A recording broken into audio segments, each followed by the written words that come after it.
Vamos a hablar acerca de la fisiopatología y algunos aspectos clínicos importantes de la fiebre. Bueno, como siempre, para poder aprender algo que es anormal, algo patológico, tenemos que conocer lo normal. Entonces vamos a hablar primero de la temperatura normal. ¿Qué tenemos que saber con respecto a la temperatura normal? A ver, la primera pregunta sería, ¿cuál es el órgano encargado de regular la temperatura? Pues todos conocemos que es el hipotálamo, ¿no? El hipotálamo, que es parte del sistema nervioso central, se va a encargar de regular la temperatura. ¿Y qué es lo que hace el hipotálamo? Voy a explicar desde lo más sencillo, siempre en mis clases trato de explicar desde lo más básico para que todos me puedan entender. Si tu temperatura está muy arriba, está muy alta, hace mucho calor en tu cuerpo, entonces el hipotálamo detecta eso y hace lo posible por bajar esa temperatura. Y si la temperatura está muy baja, el hipotálamo hace lo posible por aumentar la temperatura. Entonces, ¿cómo hace esto el hipotálamo?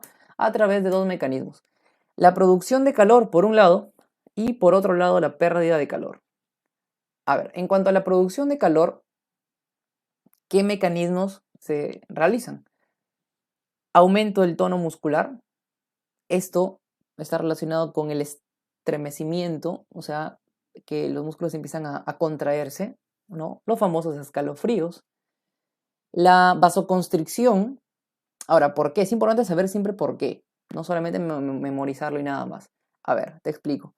¿Por qué vasoconstricción? Al haber vasoconstricción de los vasos sanguíneos periféricos, evitamos que la sangre se vaya hacia la parte periférica y se quede en la parte central. Porque cuando el hipotálamo quiere producir calor, quiere darte calor en la parte central, porque ahí están los órganos principales, ¿no? En tu cavidad craneal, en tu cavidad torácica, en tu cavidad abdominal. Ahí tiene que recolectar el calor. Entonces, al contraerse los vasos sanguíneos, evita que la sangre se vaya hacia la parte periférica, o sea, hacia la piel, hacia afuera, ¿no? Hacia la superficie, en otras palabras. Porque si la sangre se va hacia la superficie con todo ese calor, va a botar el calor por la superficie y vas a perder calor. En este caso, el hipotálamo quiere que tú produzcas calor. Entonces, por eso que realizan vasoconstricción, ¿ok? Además, se produce contracción de los músculos piloerectores. ¿Por qué? Al contraerse estos músculos, en los libros dice que deja menos superficie de piel disponible. O sea, al contraerse los músculos, va a haber menos espacio en la piel para que por ahí se pueda perder el calor. Entonces se va a perder menos calor. Eso es lo que queremos en este caso. Lo que queremos es retener el calor en el centro de nuestro cuerpo. Entonces, por eso se contraen los músculos piloerectores. Además, hay cambios posturales, ya lo vamos a ver más adelante, pero algo muy fácil. Si tú tienes mucho frío, ¿qué haces cuando tienes mucho frío? Tú mismo te acurrucas, ¿te has dado cuenta? O sea, tú acercas tus brazos, tus piernas hacia tu cuerpo, ¿no? Si estás echado en tu cama, estás así bien, bien acurrucadito. Eso es para producir calor. Entonces, todo esto hace el hipotálamo, mira, ve. Por otro lado, para perder calor, ¿qué es lo que sucede? ¿Qué tenemos que hacer?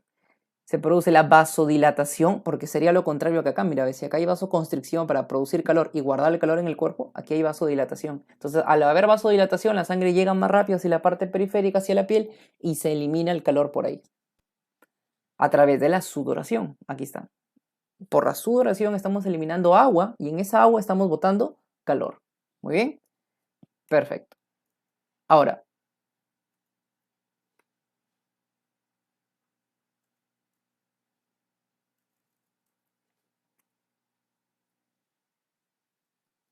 estos mecanismos de producción de calor y de pérdida de calor van a dar una temperatura corporal central. ¿Qué cosa es esto? Es la temperatura de nuestro cuerpo. Ahora, este es el primer dato que quiero que me entiendas, por favor, y puedes apuntarlo.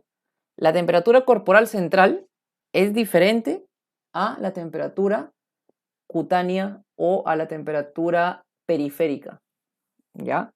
Es diferente. O sea, la temperatura que nosotros medimos con el termómetro, por ejemplo, en nuestra axila, no es la misma temperatura que tenemos en el centro de nuestro cuerpo. O sea, internamente no es la misma. Es muy parecida, pero no es la misma. Entonces, la temperatura real, la temperatura que está en nuestro cuerpo es esta, temperatura corporal central. Esta es la temperatura. Obviamente, no podríamos medir esa temperatura tan fácilmente. O sea, para medir esa temperatura te voy a explicar cómo sería. La temperatura corporal central está en la cavidad craneal, en la cavidad torácica, en la cavidad abdominopélvica. Entonces, si yo quiero decir exactamente cuánto tiene mi cuerpo de temperatura, no me voy a poner un termómetro en la axila, sino que tendría que introducir una especie de termómetro con un tubito por una vena, ese tubito es un catéter, por una venita que llega hasta tu corazón, que entra a la aurícula derecha y que mida la temperatura de la sangre de esa aurícula derecha. Y si mido eso, esa es la temperatura corporal central, o sea, esa es la temperatura real exacta de tu cuerpo. Obviamente tú te imaginarás pues que no vamos a estar metiéndole los tubitos al paciente hacia el corazón a cada rato para tomarle la temperatura, sería ilógico. Entonces, es por eso que usamos métodos para medir la temperatura periférica o temperatura cutánea, que es la temperatura externa, por así decirlo. ¿Ya? Otra forma de medir la temperatura central sería, por ejemplo, a través de una sonda vesical. Es un tubito que ingresa por el meato urinario, llega hasta la vejiga y tomamos la temperatura de la orina que está en esa vejiga. Eso sería temperatura corporal central, que tampoco podemos estar haciendo esto a cada rato con el paciente, ¿no? Entonces, esa es la diferencia entre esas temperaturas, ¿ok? Entonces, lo primero que estamos hablando acá es la temperatura corporal central, no lo que medimos externamente. ¿Cuánto es esta temperatura en teoría? De 36 a 37.5, ¿ya? Con pequeñas variaciones, pero en los libros básicamente es esto, ¿ya? De 36 a 37.5. Y esto puede variar, obviamente, con la actividad física, porque si estás haciendo ejercicio, tú te has dado cuenta que tu temperatura aumenta, ¿no? Obviamente, tú te sientes caliente, ¿no? Te sientes hirviendo prácticamente. Eso es porque el metabolismo aumenta. Otra cosa que puedes apuntar es el aumento del metabolismo basal produce aumento de temperatura. Eso es algo básico, ¿eh? Y eso lo vamos a ver bastante, así que te recomiendo que lo apuntes. Aumento de metabolismo conlleva aumento de temperatura.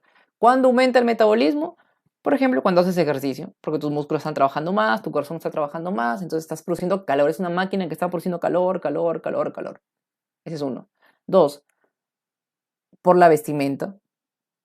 Obviamente que si te arropas más, no te pones más casacas encima, obviamente que te va a dar calor. Y aquí te comento algo que es algo que tú lo vas a ver en la práctica. Te comento, a veces te van a llegar pacientes, mamá, papá o a veces la mamá sola de repente, pero te va a llegar con el bebito. Y en algunos casos al bebito lo tienen bien, bien, bien, bien arropado. Puede ser que tenga fiebre, pero también el hecho de tenerlo arropado, porque llegan con sus frazadas, con su chompa, su edredón de su cama, lo trajeron y el bebé está bien, bien, bien protegido. Entonces, puede ser que tenga fiebre, de repente tiene 39, pero cuando tú le tomas la temperatura te va a salir 40. ¿Y por qué ese grado adicional? Por la ropa, pues. Entonces hay que tener cuidado con eso, ¿no? Porque a veces la ropa nos puede confundir, nos puede hacer pensar que un paciente tiene fiebre cuando realmente no lo tiene. Me ha pasado a mí que la mamá dijo, doctor, tiene fiebre, lo revisamos, le quitamos toda la ropa porque estaba demasiado arropado. Esperamos unos minutitos y le bajó la temperatura. O sea, no tenía fiebre, sino que había aumentado la temperatura por exceso de ropa. Hay que tener cuidado con eso. Hay que educar a los padres para que entiendan que no es necesario estar cubriendo tanto al bebé cuando está enfermo, ¿ya? Obviamente no lo vamos a tener calato al bebito, ¿no? Pero no exagerando. Ahora, la ingesta de alimentos también aumenta la temperatura. ¿Por qué? Porque aumenta el metabolismo, ¿no? Y como ya me entendiste hace rato, el aumento del metabolismo hace que aumente la temperatura. Imagínate que hoy día, mañana, pides tu delivery de pollo a la brasa y estás comiendo, ¿no? El pollo, las papas fritas y todo. ¿Qué va a pasar con tu sistema digestivo? Va a empezar a trabajar más, ¿no? Va a empezar a trabajar más, va a empezar a digerir. Y ese proceso de digestión, eso conlleva al aumento del metabolismo. Entonces, al trabajar más tu cuerpo, tus intestinos, tu estómago, entonces va a hacer que produzca calor, obviamente. Y la ovulación, en el caso de las mujeres, a la mitad más o menos de su ciclo menstrual, donde van a liberar el óvulo, en ese momento aumenta la temperatura. Ahora, el ritmo circadiano. La temperatura corporal central sigue un ritmo circadiano.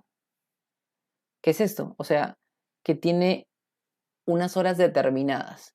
Por ejemplo, un ritmo circadiano dice que tú te despiertas en la mañana, te da hambre a cierta hora, te da sueño en la noche. Ese es un ritmo circadiano, o sea, se repite, como un reloj que hay en tu cuerpo. Lo mismo pasa con la temperatura. La temperatura matutina, o sea, tempranito en la mañana, más o menos 6 de la mañana, es de 36, es mínima, o sea, baja. Y sube en las noches. A partir de las 6 de la tarde, 7 de la noche, ya hay una temperatura máxima, que es de 37.5. Hay que tener en cuenta eso porque no es lo mismo tomar la temperatura a una persona, a un paciente en la mañana que en la noche. Siempre en la noche va a ser un poquito más la temperatura, ya lo vamos a ver más adelante en la fiebre. Entonces, de esta manera es como se regula la temperatura de manera normal. Eso es lo normal, ¿ya? ¿Cómo vamos a tomar la temperatura? ¿Cómo vamos a medir? Bueno, hay varias formas de medir la temperatura. Vamos a señalarlo por acá. La temperatura se puede tomar de manera rectal, timpánica, bucal y axilar.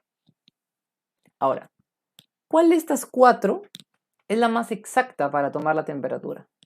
Tú lo vas a encontrar esto en los libros, es un dato que te pueden preguntar en la universidad. La más exacta es la temperatura rectal. Rectal es la más exacta, o sea, la más cercana a qué temperatura, te lo dije hace rato, a la temperatura corporal central. Esa va a ser la más cercana. Pero es la menos práctica también, ¿no? Porque no es tan fácil, no es tan cómodo estar colocando el termómetro por el recto al paciente, ¿no? No es muy cómodo, quizás todos no van a querer realizarse ese procedimiento. Hay que desinfectar el termómetro, si es un termómetro en una sola posta, solo centro médico para varios pacientes hay que limpiarlo bien. Entonces, tiene varias limitaciones, no es tan práctico, pero es el más exacto, ¿eh? La rectal. ¿Cuál es la menos exacta? La temperatura axilar. La menos exacta. Y es la que muchas veces se utiliza en mayor frecuencia. ¿Y cuál es la temperatura que utilizan los libros para decir si es que hay fiebre o no hay fiebre? Es la temperatura bucal. Esta temperatura. Vamos a hablar de esto. ¿Cuánto es la temperatura bucal? 36.4 a 37.2. Te das cuenta que es muy parecida a la temperatura corporal central que vimos hace rato, ¿no? Es muy parecida. Esta es la temperatura normal, tomada en la boca, porque después en nosotros cambia. En la boca es esto.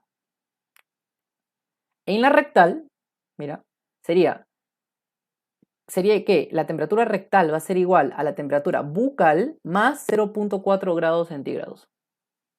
O sea, si acá te sale 37 aquí en la bucal, entonces le sumamos 0.4, sería la rectal 37.4. O sea, al mismo tiempo, tú le pones al paciente el termómetro en la boca, le va a salir 37. Y el otro termómetro al mismo tiempo le colocas en el recto, le va a salir 37.4. O sea, al mismo tiempo nos salen dos medidas diferentes, porque se han tomado en dos lugares diferentes.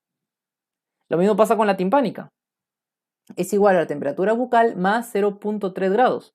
En algunos libros puedes encontrar que la timpánica con la rectal es la misma, ya es igual prácticamente. Pero hay algunos que te dan una variación, por eso que yo considero esta pequeña variación de 0.1 con respecto a la rectal, ¿ya? Entonces, igual, acá te salió 37, entonces quiere decir que la timpánica te va a salir al mismo tiempo 37.3, ¿ya? Y la axilar es menor. O sea, estas dos son mayores que la bucal, pero en cambio la axilar es menor que la bucal. La temperatura axilar es igual a la temperatura bucal menos 0.5 grados, menos, mira, medio grado. O sea, ¿qué quiere decir? Que si la bucal te salió 37, ya, la bucal es 37, entonces la axilar en ese mismo momento te va a salir 36.5. Le resta 0.5. Acá te salió 37, aquí te sale 36.5.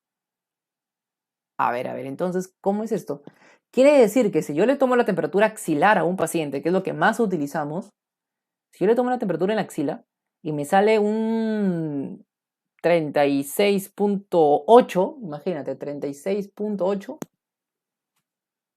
esa no es la temperatura que yo voy a utilizar para decir si es que tiene fiebre, no.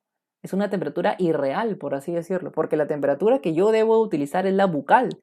Pero si en la axila me sale 36.8, entonces para calcular la temperatura bucal simplemente le sumo 0.5. Entonces sería 37.3. O sea que el 36.8 de la axila es un 37.3 en la boca. Y eso voy a utilizar para decir si es que hay fiebre o no. A ver, con otros números porque de repente no me has entendido. Un número más fácil, ¿ya? Si en la axila me sale 37, ya vamos fácil. 37 en la axila, ¿Cuánto sería en la boca? Le sumo 0.5. 37.5. 37 en la axila, 37.5 en la boca. ¿Sí? Siempre que tomes la temperatura en la axila, le tienes que sumar 0.5 para ver si es que esta persona tiene fiebre. ¿Ya? Para calcular esta temperatura bucal y decir si tiene fiebre o no tiene fiebre. Perfecto, ojalá me hayas entendido esa parte. Muy bien, ahora sí, vamos a hablar ya de la parte de la fiebre netamente. ¿Ya? Vamos a hablar de la fiebre. A ver, ¿qué cosa es la fiebre? La fiebre es la elevación de la temperatura corporal, eso lo sabe todo el mundo, ¿no? Eso lo saben los niños que están en primaria también. Fiebre es la elevación de la temperatura corporal, ya está. Pero falta algo, falta el dato principal, junto con un incremento del punto termostático hipotalámico. A ver, ¿qué cosa es esto? En la fiebre hay un aumento del punto termostático hipotalámico. Esto te lo voy a repetir más adelante en la fisiopatología, pero desde ahora quiero que me entiendas esto, porque ese es el punto central, ¿eh? Si tú entiendes qué cosa es el punto termostático hipotalámico, ya entendiste toda la fisiopatología, ya entendiste toda la fiebre ya. A ver, te explico. Te dije hace rato al comienzo que el hipotálamo detecta si la temperatura está muy baja, él se va a encargar de subirla, ¿no? Si la temperatura está muy arriba, él se va a encargar de bajarla. Esa es la función que tiene el hipotálamo. Entonces, pero para eso él utiliza límites, ¿no? O sea, él tiene un límite y dice, ay, hasta acá está bien, aquí ya es muy arriba, acá está muy abajo, entonces utiliza un límite. Ya, a eso se refiere el punto termostático. O sea, vamos a resumirlo, punto hipotalámico. Ese es el punto, es como un punto, es como un nivel de referencia, ¿ya? Es como un nivel de referencia. Entonces, cuando una persona tiene fiebre, este punto está tan arriba, mira, te voy a hacer un ejemplo. Vamos a probar si la educación virtual realmente funciona, a ver si es que tú me puedes entender esta idea y puedes hacer lo que yo te voy a decir ahorita, ¿ya? Mira, coloca tu mano derecha, colócala de manera horizontal a nivel de tu nariz, ¿ya? A ver, hazlo. Colocas tu mano derecha a nivel de tu nariz, al frente de tu cara, o sea, tú miras tu mano así en posición horizontal, ¿ya? Ese es el punto termostático hipotalámico, a ese nivel está normalmente. Ahora, levanta tu brazo derecho, levántalo. Si te das y con la mano en la misma posición, si tú estiras tu brazo, tu miembro superior, te vas a dar cuenta que ahora tú levantas tu cabeza y miras el punto hipotalámico, lo estás mirando muy arriba, ¿sí o no? De lo que estaba a nivel de tu nariz, ahora tienes que mirarlo para arriba y tú estás muy abajo. De la misma manera, ya puedes bajar tu brazo ahí. De la misma manera, el hipotálamo se queda mirando hacia arriba cómo está el punto hipotalámico subiendo demasiado. Entonces, cuando el hipotálamo ve que el punto hipotalámico está muy arriba, ¿qué dice el hipotálamo? O sea, ¿qué va a pensar el hipotálamo? El hipotálamo dice, yo estoy muy abajo, hay demasiado frío. El hipotálamo piensa que hace frío. Porque dice, no, pero yo estoy muy abajo, la temperatura está muy baja, porque debería estar más arriba. Mira dónde está el punto hipotalámico, está bien arriba. No, yo tengo que subir la temperatura. Entonces empieza a desencadenar un montón de procesos para hacer que la temperatura suba, para llegar a ese nuevo punto termostático hipotalámico, que es un punto equivocado, ¿no? Falso, por así decirlo. Es como, o sea, en otras palabras, el hipotálamo se está confundiendo. Está creyendo que su temperatura está muy baja, pero no porque realmente esté muy baja, sino porque la está comparando con un punto que está muy arriba, que está exageradamente arriba, cuando no debería estar ahí. ¿Ya? Ese es el punto termostático hipotalámico. Ya, si me entendiste esto, ya, bacán, ya no vamos todos ahorita ya.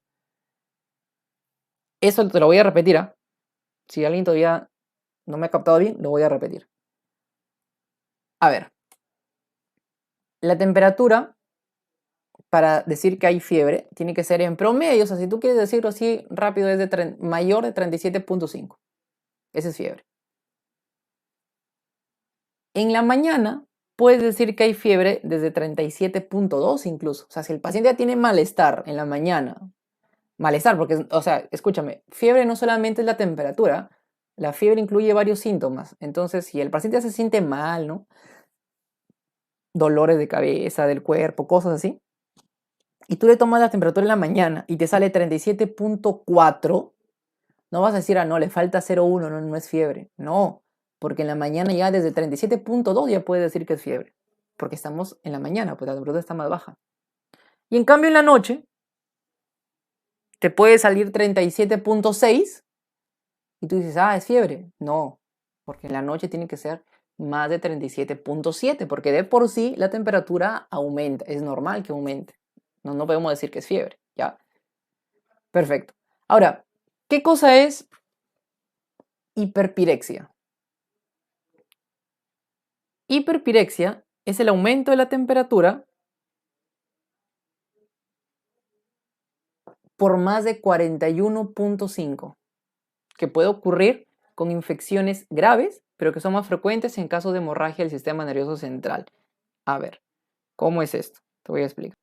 Normalmente, la temperatura, el hipotálamo trata de tenerla en un límite máximo. O sea, el hipotálamo tiene la función de que la temperatura no pase los 41, ¿ya? Esa es su función. Es como que hay un techo máximo. Pero en algunas razones, por algunas causas específicas y graves, la temperatura puede pasar los 41,5 grados. ¿Por qué? Porque son infecciones que son tan fuertes o en casos de que haya hemorragia, o sea, daño del sistema nervioso central, ya no hay quien pueda regular eso, pues ya no, el hipotálamo ya no puede hacer eso, ya no puede evitar que la temperatura suba y la temperatura se dispara. Cuando la temperatura pasa de 41,5, ya se llama hiperpirexia. No, eso es algo grave, ahí sí hay que bajar como sea la temperatura. En esa clase no vamos a hablar de tratamiento netamente, pero te adelanto que la fiebre, cuando es una fiebre leve, no tenemos que desesperarnos en bajar la fiebre, ¿eh? Cuando ya la temperatura va aumentando, entonces ahí sí hay que bajarla porque tenemos que evitar que llegue a este nivel.